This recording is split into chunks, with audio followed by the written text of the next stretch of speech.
Hi guys, I'm Ella Burns here with Miss Corbin, and I'm interviewing her about facts. So, Miss Corbin, how long have you been teaching?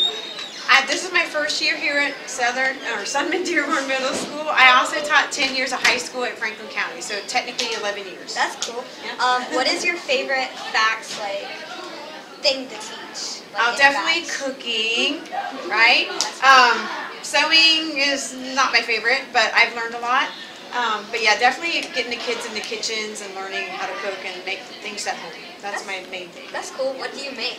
We made, oh gosh, this year we made taco bake, we made cinnamon rolls, we made grilled cheese and monkey bread, and help me out, cookies, and what else? Mini pizzas. We made all kinds of stuff. That's awesome. A variety of things. That's really cool. What are you guys currently learning? Right now, my 8th graders just finished up their huge cooking lab today. My 7th graders are doing a review game, they're going to play games to review for what they've learned this semester. And then my 6th graders are cooking right now for the next week. That's awesome. Yeah. Alright, I'm Ella Burns here with Miss Corbin, and that was our interview. Thank you. Bye.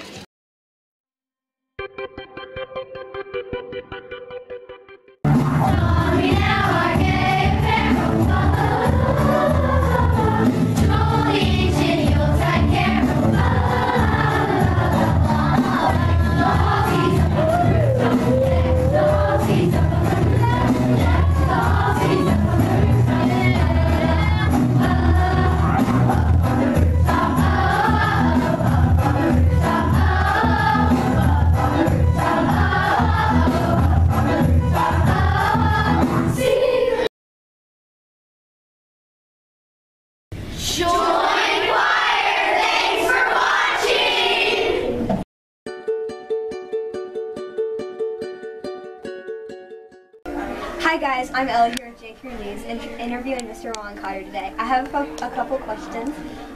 What instrument do you play, Mr. Cotter? Well, when I was in 5th grade band, I started playing the trumpet back in 1974. But in order to become a band director, you have to learn how to play all the band instruments so you could teach them. That's great. Okay, what songs is your band playing for the concert? Well, the beginning band is playing The Little Drummer Boy. They're doing a fanfare on Ode to Joy. They're doing a really cool tune called Jolly Old Saint Nick with a Twist, Oh Come Little Children, and a bunch more. Yeah. Can you play a couple notes on your trumpet for us? Play a couple of notes? Yes, please.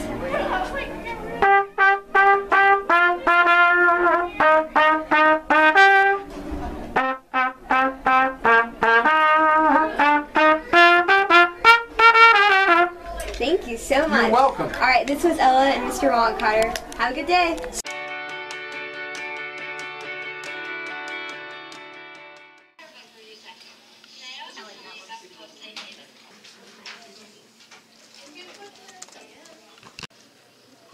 Now on to my random topic. Today I'll be talking about the top 10 greatest holidays. Yeah. Hey, I'm back here with Nate, and we're going to talk about the NFL. Hey guys, I'm Emma here with JQ News with Ella to talk about soccer. Whoa, would you look at that? Those are some interesting blogs. I know, we should read some. That's probably my background. Okay, so I really want to use that bouncy chair.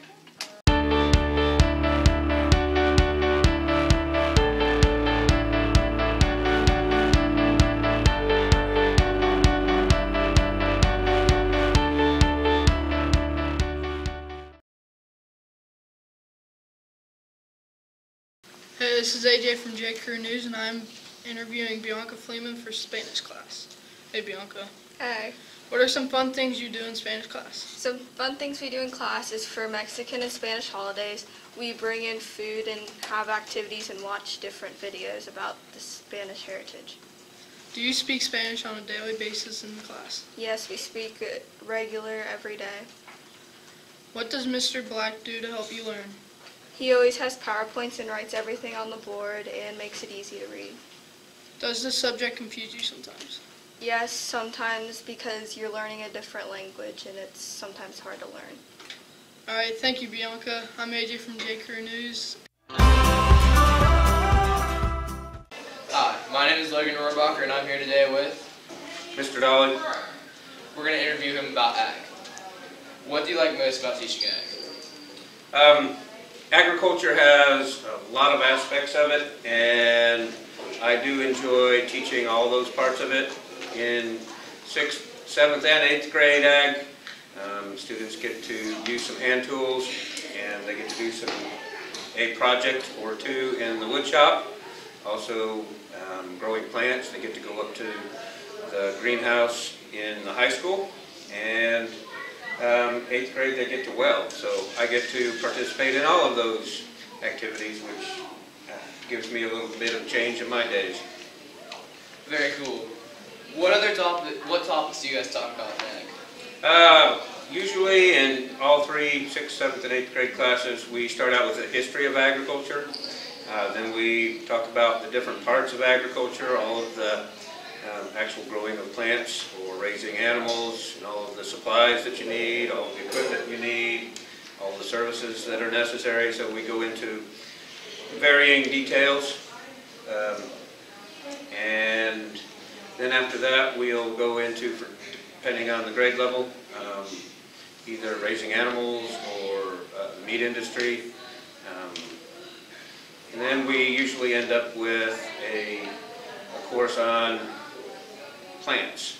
And then that is when we get to go to the greenhouse and grow things, plant things. And this year we've added in going out and working in a school garden when weather allows that. Cool. What is the most difficult thing that you teach in ag?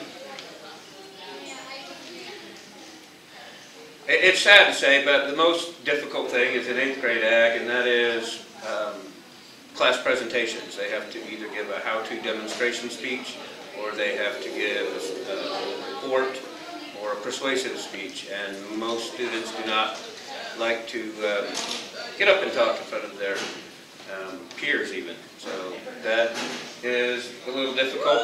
I guess I would go with that. That's very interesting. That was our interview with Mr. Dolly about ag. And now I'm in the computer art room with Mrs. Muller. In computer art, we use what are called bamboo pads and pens to draw on. We also create a lot of work, like everything I have up on this board right here. It's a really fun class that kids like to take, making magazine covers, CD covers, calendars, things like that. So thanks for talking with us, Mrs. Muller. I'm Maddie, and make sure you guys join art next year.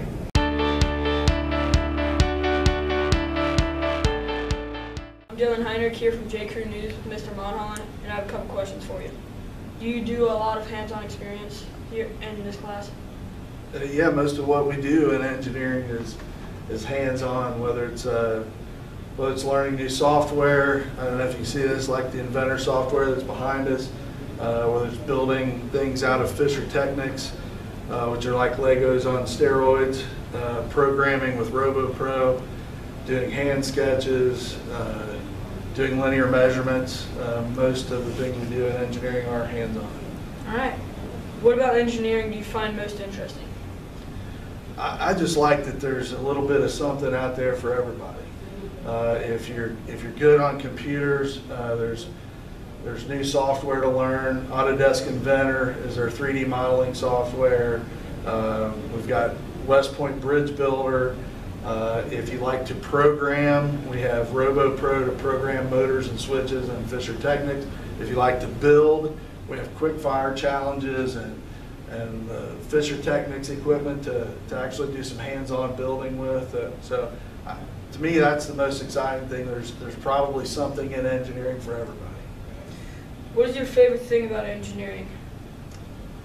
Probably just what we said, that there's something for everybody, and it's kind of seeing, for me, it's seeing when the light comes on. You teach engineering students the process, and you don't have to be an expert at engines or motors or programming or computers. If you follow the same process, dot your I's, cross your T's, it's neat to see the light switch come on and kids say, oh man, that was awesome, I get it. So for me, that's what's most enjoyable about engineering. What's the biggest project you ever done, and how long did it take?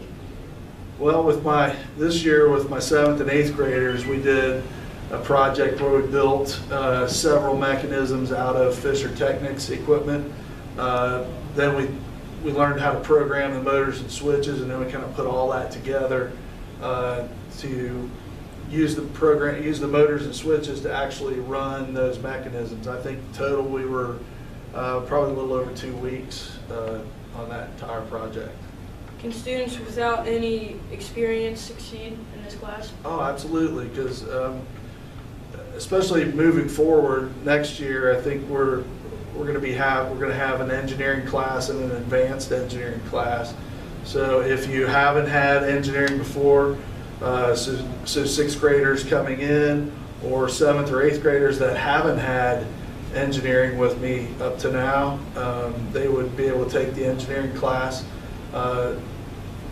which, you know, I teach everything from beginning to end. If you're a 7th and 8th grader, 6th graders will be, incoming 6th graders will definitely be in the first engineering class. 8th graders, if 8th graders did not take engineering with me as 7th graders, they would be in the advanced engineering class, and we'll have a little section at the beginning to kind of get those kids up to speed. All right, well, that's all I have for today. This is Dylan Heiner from J. Crew News. Have a good day.